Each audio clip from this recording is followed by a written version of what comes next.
Dr. Ian Mudway is a medic, and one of the probably more understandable, in fact, he's actually brilliantly understandable medics. And I have a problem, I have to analyse medical stuff in the back of my magazine, and you get these medical studies, and they talk about odds ratios and stuff like that. And I have to interpret it because, you know, if someone says to me that there's an odds ratio of 1.03, what does that mean? Really, why can't they just say 3% more likely to die, to me, is something that we can all understand. And then myocardial infarctions, you know, it's a heart attack, I think, I don't know. But we don't have this problem with Dr. Ian Mudway because he speaks really eloquently and we can understand it. So off you go. It's because I've got a very simple brain. And because I think that you don't understand something unless you can explain it to a 7-year-old. And that's about the level you should really be talking to everybody, because that's the level people take things in. Now, my title has a kind of a cryptic tone, and I'm going to allow that to evolve as we go through the talk, because it occurred to me, well, if we're going to deal with this issue about people not understanding the consequences of air pollution, we have this big number, don't we, 29,000 premature deaths. And yet people realise that when a diesel bus goes past them at a bus stop, they don't die. And so they have this mismatch. How can it be so bad for us?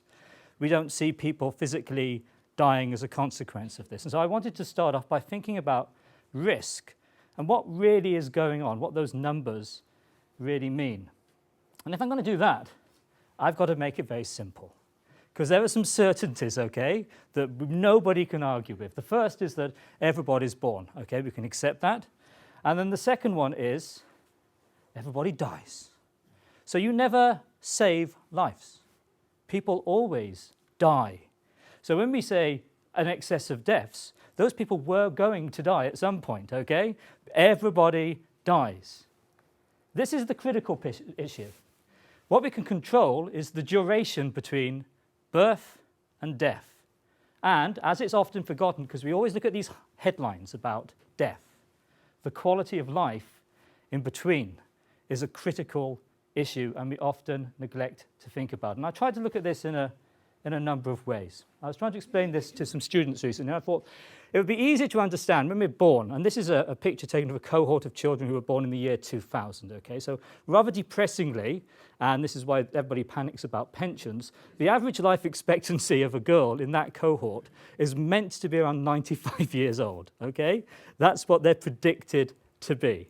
But just imagine you were born with a British Standard kite mark, okay? Your guarantee, your warranty, in fact. And that warranty told you that if you lived your life carefully, did all the right things, you would have a maximal life expectancy of, well, here we have a girl, she's going to live till she's 91. Pretty good going. There's her brother. One of the biggest risks to your life expectancy is being male. Whatever you do, you're going to live 4 years less time than the women. I'm afraid that's unfortunate. And you can go for all of this. All of these children will have a life expectancy. We'll have our centurion, and there's going to be an increasing number of those. And this becomes important because you see life expectancy is increasing, and yet we're telling you people that their lives are shortening because of consequences of environmental factors. So the two things work against each other. And in the middle, I've got a child who, say, is born with genetic underlying disease, and he's not going to make it past 35, and no medicine's going to come along and save him, yes? So we all have this spectrum. That's our life expectancy. And then I thought, well, let's try to map this. Let's think about this in greater detail. And it's never a good idea to spend too long on the internet looking for pictures of children. But what I thought I would do, and I'll show you the second, is to really then think about my children who live in a very polluted city. But before I can even do that, it occurs to me that one of the big problems we have, and the public have, and this is the big public understanding issue, this is where it all falls down, is risk. The general public do not understand risk. And there are different types of risk. This is an extreme risk. He's not going to survive a piano falling on his head, okay? But it's going to happen, vanishingly rare. I did check on the internet. It has actually happened, okay? So that's an interesting pathological case, but I've saved you the pictures. Over here, we have something which is another health risk. Obesity, eating bad food. This guy and the public don't walk backwards in shock. that people don't die automatically from eating a hamburger.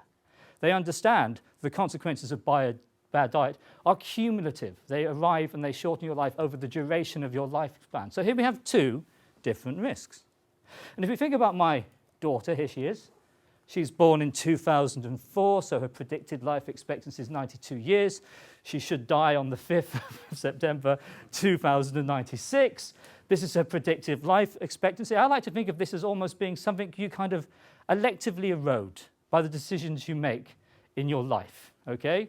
So let's take my daughter. She might have an appalling diet as she gets older, and that's going to shorten her life. She might become slightly overweight. She may simply not have enough fruit and vegetables. That's going to affect her cardiovascular health. She may decide to do no exercise, and therefore she'd increase her cardiovascular risk. She might become ill, something she really can't do very much about. That illness might kill her. It may even shorten her life. An illness you get over in childhood can have long-term consequences. And she could make some lousy lifestyle choices. She's only 10 at the moment. She still has her teenage years to go through, so there's a bit of a rocky road ahead of us. So all of these things are likely to degrade her predicted warranty of 92 years. They're going to shorten her life. The issue about this is the diet, of course. That's your responsibility, really. You can make all sorts of arguments about us living in an obesogenic society, but actually people, when you strip down, kind of know that calories in versus calories out is where the argument is. She can be in charge of her exercise. The illness, well, you know, that's kind of influenced by these two, but that could be thrown on her. Lifestyle choices are her own. But the real question is, what about simply living here? What does that do to that predicted life expectancy? Not because one day it's high and then there may be an outbreak of asthma attacks and that might kill a few people, but what's the long-term consequence of a child growing up here? Now this is the Isle of Dogs, that's Canary Wharf, one of the most affluent areas within Europe, and everybody thinks about London and the southeast being this sort of like terrible sort of wealthy suburb. And I'm going to talk a lot about today about this area just behind it. That's Tower Hamlets. That's a very poor area. In fact, it's got the poorest rate of childhood deprivation in the entire of the European Union. Okay? So wealth slap bang next to poverty. That's where these children are growing up. And that's what we need to think about. How these long-term exposures, changing our biology over time, shorten our life. I couldn't find a picture of Sheffield, I'm terribly sorry, so I've gone to London. The real question here, and this is a map of NO2, which is a really nice sort of proxy of diesel emissions, if you like, within our urban centre. The question is, what does living within this area, here and here and here, do to your life expectancy compared with the people who live in the bluer regions? That's the real question we're really asking. And that's the question we've got to kind of wrestle with. I'm going to try to give you some understanding of how that manifests as we go through this talk. So let's return to our child being pushed along a busy road, breathing a slug of exhaust gas. What's she breathing? Well, we know she's breathing exhaust emissions. We know that they come from gasoline engines, and we know we're particularly concerned about diesel emissions. But she's also breathing a mixture of abrasion particles coming from the resuspension of road dust, dust from brakes, dust from tyres. And in fact, at the roadside, this is very often a larger proportion of the mass you're breathing than actually the tailpipe emissions themselves. She's breathing all of that, and that's just the sort of things we measure. But down here, we can see the other things. PM10, oxides of nitrogen, carbon monoxide, ultrafine particles, very small particles emitted from the exhaust, carbon black soot, and associated with it all the real chemistry, the chemistry which doesn't get talked about enough, okay? We talk about air pollution as though it's some sort of dust with a property, as though it's a single thing, but actually it consists of polyaromatic hydrocarbons, volatile organic carbons, metals such as nickel, vanadium, chromium, arsenic, cadmium.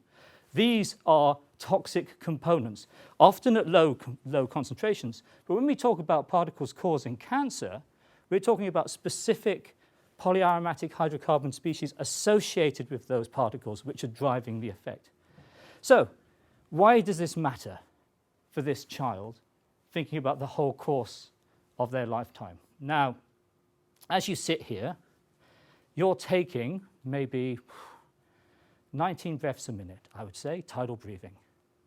If you all live to your 80, you would have taken 680 million breaths.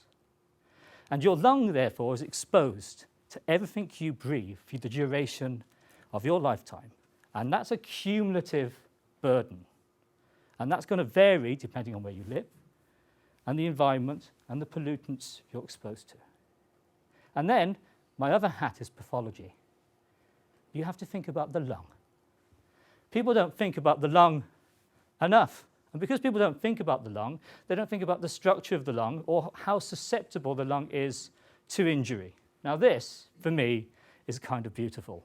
This is a chrysolite mold of a human lung. So this has been taken post-autopsy, it's been hung, and resin has been percolated down the trachea. It's then filled all the major bronchi, and it's actually moved out towards the very terminal areas of the lung. These are the alveolus. And over here, this is brilliant.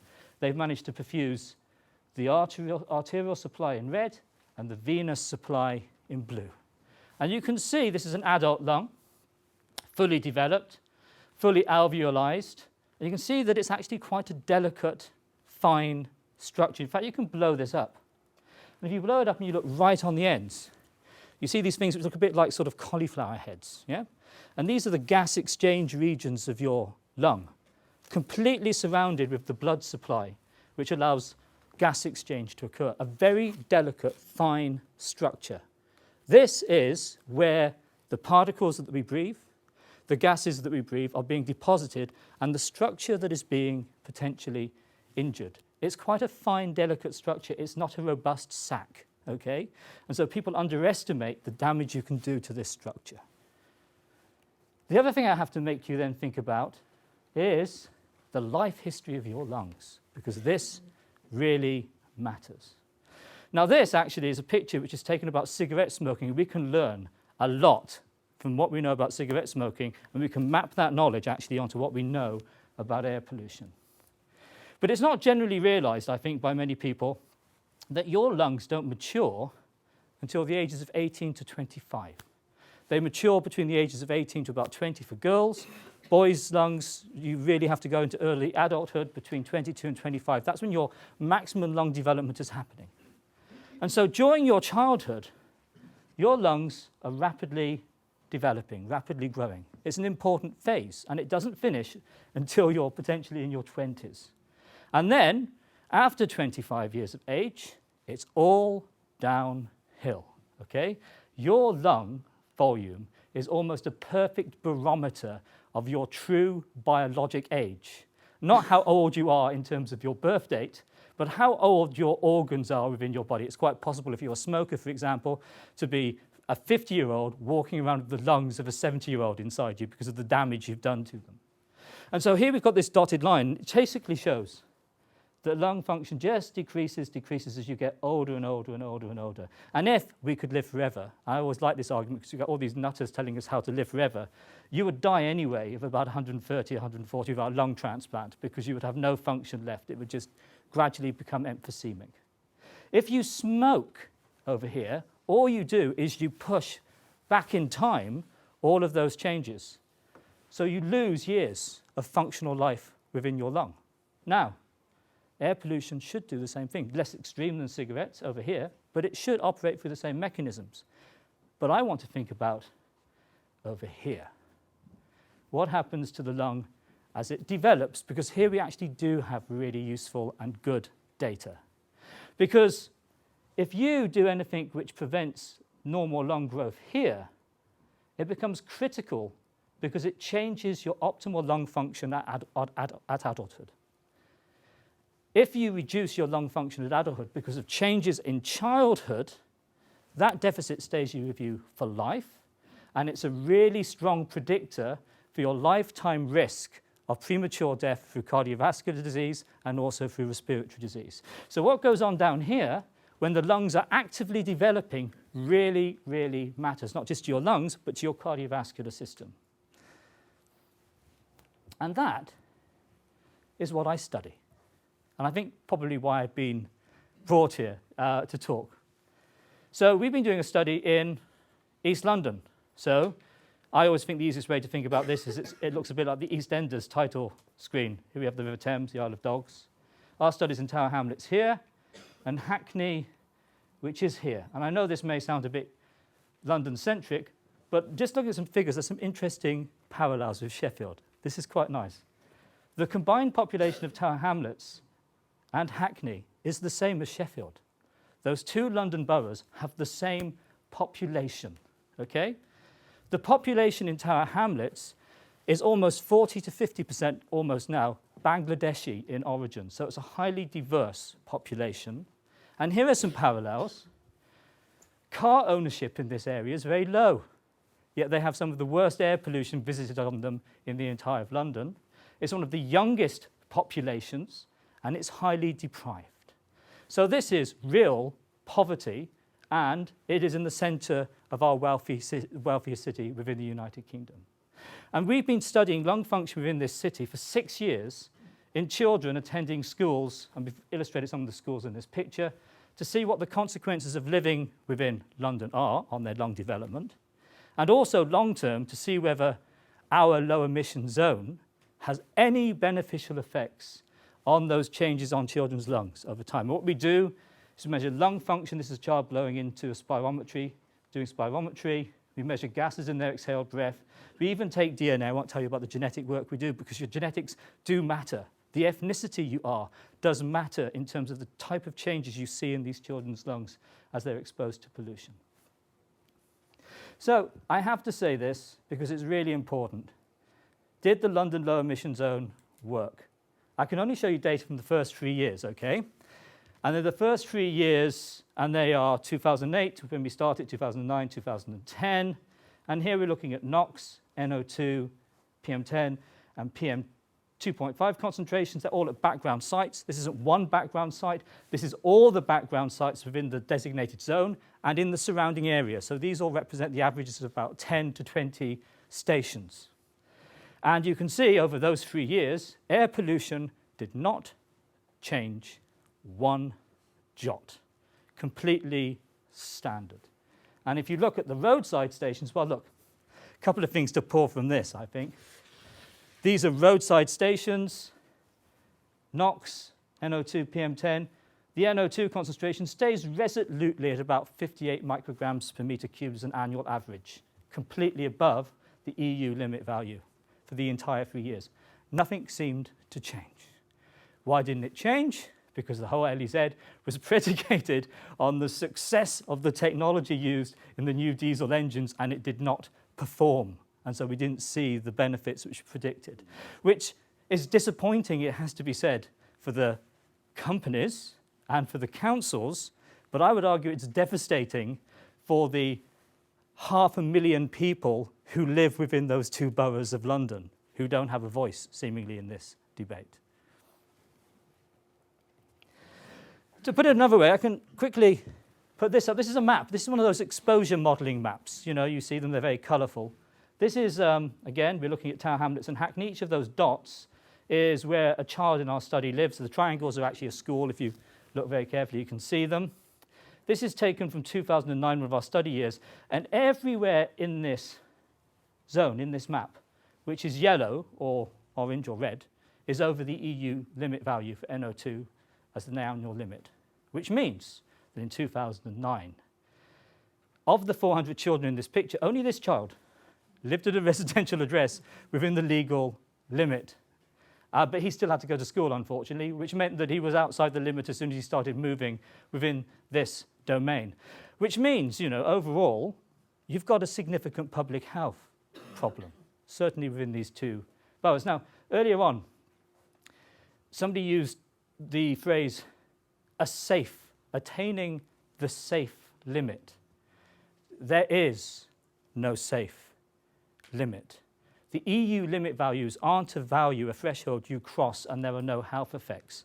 It's our minimum expectation of the level you should attain to protect human health within an area. It's not safe. It's not safe at 39.9 and bad at 40 to 40.01, okay? And that really matters because it changes the way you think about the issue. Incidentally, I care about this a little bit because that's where I live. And that's where my children grow up. So I do have a personal interest in the air quality within these areas. And I suspect many of you are motivated in these issues because you also live in an area which has similar sort of issues. Now, here's another problem. We want to look at lung function, and we're going to these children, we're examining them, different groups of children every year. How can we tell if we show that lung function's fallen? That's related to their long-term exposure or to the fact that it was maybe an air pollution episode the day before. And I can illustrate that point by this. This is a very complicated graph, and it all goes wiggly-woggly up and down. But this is the actual concentration of NO2 daily during our study. The red lines are roadside averages, the blue lines are background averages, and the little dots are the days we visited the school, and how far they are up and down this axis tells you how close they were to a busy road. All of them were within 500 metres of a busy road. You can't be not within 500 metres of a busy road in London. It's technically impossible. But you can see the variation. So what we did is we developed a scaling system which allows us to use our air pollution model, which is here, and information taken from all these monitoring sites on a daily basis to move the model up and down. And that allows you to do short-term exposures modeled at a very fine geographical scale. So we're working on 20 meters by 20 meters here. We're working out their exposures based on the actual residential address, not some generic area. And if you do that, and for the first 3 years, you get some data like this, and very often this data looks a bit flat. And I take Jack's point, data could be difficult to interpret. So let's just start off by ignoring all this bit over here and just focusing on NOx. We can use NOx again as a sort of tracer of diesel within the city. And what we're looking at here is the change in lung volume, FVC is a measure of lung volume, per microgram per meter cubed of NOx, so per increment of NOx. And if we look at the children's 24-hour exposures before we did the assessments, there's no relationship. If we look at a week exposure before we went to the school, there's no relationship. We say the white dots are at home and the black dots are home plus school attendance, so they're about the same. But if you look at the annual level, you can see there's a relationship. There's a reduction in lung volume of about 1.5 mils per microgram of NOx. Doesn't sound a lot, does it? 1.5 mils per microgram of NOx. But you see that with NOx, NO2, PM10 and PM2.5. But the most robust association after you adjust for every conceivable confounder is this NOx signal. NOx NO2 is the strongest confounder. And it's telling us something, I think, about the diesel source of these emissions. So let's think about this in more detail. Let's take our whole population in this study, and there were 980 children in this study. This is their total distribution of exposures based on their residential address. These are annual exposures. The red line is the legal limit. Okay? So you can see how many children over the whole duration of these 3 years that I'm talking about today were over the legal limit. Already, potentially a major problem. And let's do something else here, because we're not the only study which is studying lung function in children. At the same time we were doing this, there's a study going on in Europe called ESCAPE, which is pulling together information from multiple cohorts all throughout the city, different children. And their study's got 5,400 children in it from different places. And they have one cohort in Sweden, in Stockholm, which has concentrations which are way below what we see in the UK. That's known as the BAMSA cohort. And they're studying children growing up in Stockholm County, and their range of exposures is from about 10 to about 24 micrograms per meter cubed. They've also, in this analysis, considered the Jena cohort. That's in Germany. That's the range of NO2 exposures. The Jena Lisa, also in Germany. MAS, more relevant perhaps, that's Manchester Allergy and Asthma Survey. Okay? The exposures were between 15, we're getting up to about 32 there. Put the next one on. Those are the mean exposures that you see. Parameters in the Netherlands. But this is what we see in London, just to give you a consequence. That's the London NO2 exposure for our children. It's not on the same page. Okay? This is our mean. These are the mean. If you take the average of those means, you get about 20 micrograms. You take the average of ours, you get about 45. It's twice as bad as anything which has been reported in the ESCAPE cohort. So, we know that our air pollution is bad, and we know that it affects air lung function, so we can scale it. If a child lives in an area with 35 micrograms per meter cubed below the legal level, okay, their exposure to NOx will be associated with a 105 mil reduction in their lung volume by the age of 8 to 9 years. That's a 5.5% reduction in lung volume. If they, unfortunately, are over here at the high exposure, 55, they lose 165 mils, or 8.7%. These are clinically significant reductions in lung function, okay, which will have consequences for these children downstream in later life. And you can compare these results. So look, bear in mind here, we're going between 30 to 55, so that's a 20 microgram increment, and our difference is about, should we say, 3%. This is the analysis from the escape cohort, and this is the important figures down here. The black dots based on where they were born, the white dots based on where they live, and they see about a 1% reduction per 10 micrograms of NOx, per increment, a 10 microgram increment, which means that in London, we're showing something which is more like 1.5 to 2%. The effect in London is greater because we simply have a worse air pollution environment. The other thing I wanted to talk about, and this will touch upon how you quantify exposures in children, is biomarkers. And we've talked about personal monitoring, and I will mention it quickly, but I also wanted to make the following point, that actually people are a very good way of assessing what you breathe. This child, if I'm using it quite a lot, breathes, and stuff which goes in there, if it penetrates through the lung, gets into the blood, very often has the potential to come out in the urine. So you can look for biomarkers of traffic exposure within the actual children themselves. We've done some work looking at metals. Here we have a periodic table, you're familiar with that. I'm going to flick some metals up, which we know in air pollution.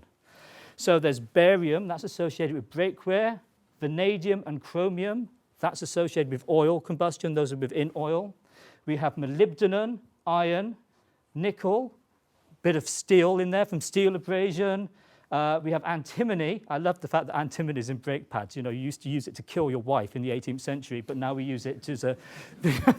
There it is. We have antimony, tin, lead. And we just tried to quantify some of these metals in the children's urine, and we weren't really expecting to see anything. We compared the children in high, very high NOx communities with low NOx communities, and we see elevations in barium in the urine, elevations in manganese in the urine, elevation in chromium in the urine, elevations in vanadium. So what they are breathing is passing through their body. That's an important observation. So it illustrates that they are taking in through their lungs. Now, we talked about this as well recently, that you can now do things, and you can monitor pollution. Here we have a PhD student who's got a backpack, and in that backpack she's got a piece of equipment for measuring particle numbers and black soot, and she's got some particle mass concentration. So you can actually do some work. And when you do this work, I have to say, for me personally, I see this as public engagement work, okay? Because it really changes the way that people think about air pollution after they do it. For science, it's difficult because you can only do it on a few people. But here are some walks, which a colleague of mine, Ben Barrett, did. He looked at people moving around the city on one day in different ways. And this is a toddler being pushed in a pushchair to nursery every morning. I can show this because it's my daughter again, and that's where I live, down in New Cross Gate, and that's where I work at Waterloo. My daughter's nursery was about here. It's quite a long walk, but you have to do what you believe in. And so here we have the walk she took, and here we have her exposure to black carbon as she's going along. Guess what? This is the black carbon when she's walking along the Old Kent Road. This is her time at nursery, and this is walking back in the evening. So you can see the increment in exposures associated with proximity to the road. It's very clear. When you show people that for the first time, suddenly it becomes a real thing to them that there are heightened exposures. But we also looked at what we might have considered would be the worst case scenario. everybody will always think the worst exposures will be the bicycle couriers cycling through London traffic. And here's the data of the cycle courier. You can quite clearly see when he's active, you can see when he goes home, and you can see we've got many more spikes, much more exposure in this individual. But this was the eye-opener and really opened my eye, and we were not expecting this, because this was not the highest exposure we saw. The highest exposure we saw, and look at the scales, I have to make this point, this goes from 0 to 25, was in an ambulance driver. So now it goes up to 50. He had by far the greatest exposure. It wasn't the cyclist, it wasn't the pedestrian, it was the person who was actually physically driving the vehicles who had the greatest exposure, especially considering that he spent most of his time not being able to move very quickly through the congested traffic within London. And I don't think we make enough of that. If we want to take, the haulage companies with us, we should make a point of the fact that actually it's their workers who are exposed disproportionately to these high pollutant burdens. It's not been studied enough, and I can show all of the data here on the next slide, because this is the cumulative exposure for all of the different groups. We had an ambulance driver, cycle courier, somebody who stayed at home, a nursery toddler, a pensioner, an office worker, and a school pupil, and this is the ambulance driver. You can just see they stand out very clearly as having the highest exposure, and the second highest exposure were the pensioners, who we all had this idea, that pensioners spent all their time at home watching television. But when we looked at their GPS, they go everywhere. They have a fantastic social life. It was amazing. But they're also exposed to more pollution as a consequence. You can also take this sort of black carbon and you can quantify it entering the body as well. And this is quite nice. So here we have a child. He's watching a lovely Tom and Jerry cartoon. And this piece of equipment here is for collecting induced sputum. It's a lovely technique. He's breathing a nebulized saline mist. And it kind of makes you want to gag, okay? And then as you gag, you cough up balls of mucus. And those mucus balls come from your bronchi, and then you can dissolve them, and you can look at cells within them. And if you look at cells within children who live in London, and you look at cells known as macrophages, which are kind of like the professional, if you like, refuge collectors of your immune system. They sort of crawl around the surface of your lung collecting dust. You can see the dust the children breathe accumulating in the cells. And here we can see all the particles which this child has been breathing. And I spoke to my colleague who did this, Rossa Brunner and Jonathan Grieg, and they said that if you look at the burden of sort of particles in a child in London like this, it's about the same as smoking half a cigarette a day. I'm almost there. And then, because all of this has been partly towards the end about public perception, I do a lot of this, and I always ask people questions about what kills you, what's the biggest risk. And so we've done a survey recently, and I asked them to say which of these kills the most premature deaths, causes the most premature. Allergies, food poisoning, winter cold, violent crime, suicide, air pollution, road traffic accidents, alcoholism, obesity, and smoking. And this is done in teenagers through to the early 20s. You would think this would be one of the more informed groups generally, because they haven't had time to allow their prejudices to evolve. And what we have here is the blue bars. The smaller the bar, the more premature deaths are associated. The blue bars are what the truth is.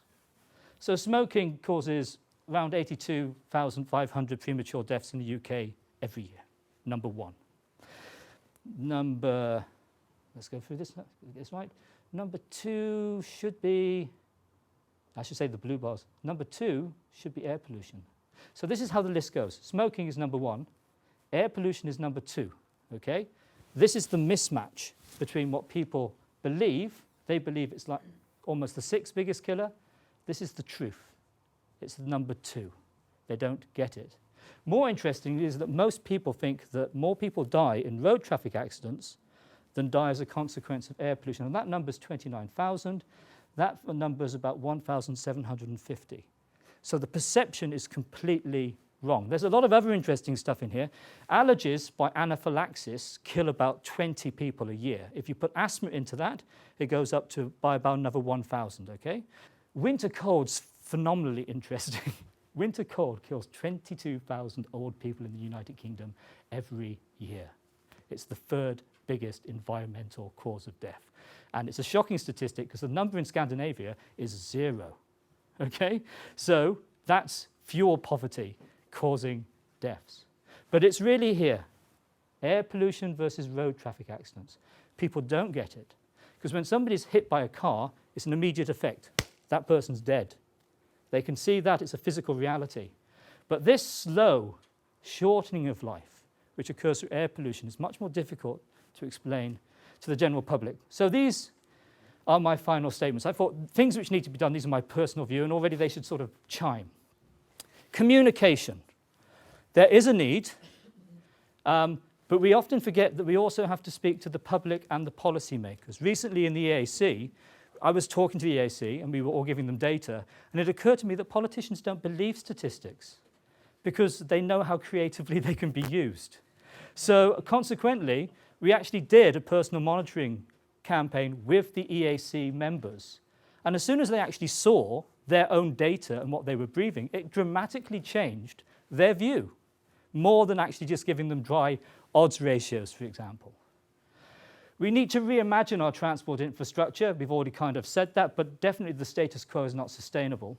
We need to acknowledge that what we're doing at the moment, however good, is not going to deal with the public health issue that we have, which is big. It's not a small public health issue. We need to integrate policies across health, transport, and we mentioned planning. I'm so angry every time I see cheap, affordable housing going up next to busy roads. I get even more apoplectic if people put schools next to busy roads. I believe, and this is my personal view, okay, that you will not persuade people with carefully constructed arguments that they need to do something. You need to use a stick of legislation to make them do something. If you don't legislate, they won't do it. If we'd asked the public whether they wanted a smoking ban in bars and restaurants, it would never have happened. It was legislated and they fell into line, and very quickly all of those angry voices died down. And we also have to stop this. I think this is very dangerous. We get obsessed with monitoring sites, limit values, and we forget that this is public health. This is health. This is a health issue. Think about health, not just the numbers. And actually doing that is both morally right, and I think it's also economically sound. Every piece of evidence I've ever seen shows that regulation actually causes wealth. Regulation drives innovation.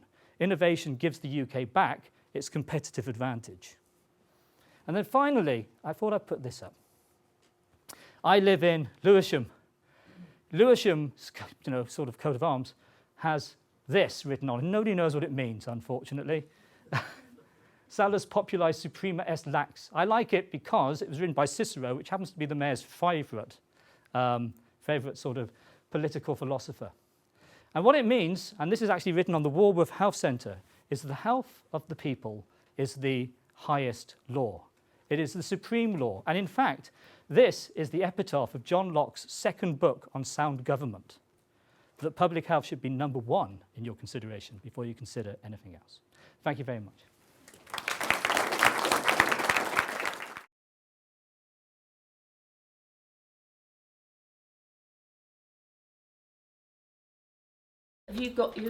Can you explain simply what premature death is? The amount of time shortened off people's life across the whole population, yes, divided by the average life expectancy. So if you assume everybody, you say the total loss of life is 2.5 million years of life across the whole UK population. What is the UK population? What's the average life expectancy of people within the population? And then you can begin to make that assessment, okay? And then you have to control for things like obesity and smoking and alcohol use and poverty and all those things to get that final number. And that's why it's difficult, because it's not 29,000 people dropping down in the street, yes? It's 29,000 people having slightly shorter lives. There are people who do have very acute responses, okay? And they are buried within those figures. But because they're not so visible, that's the problem I think the public have with the perception.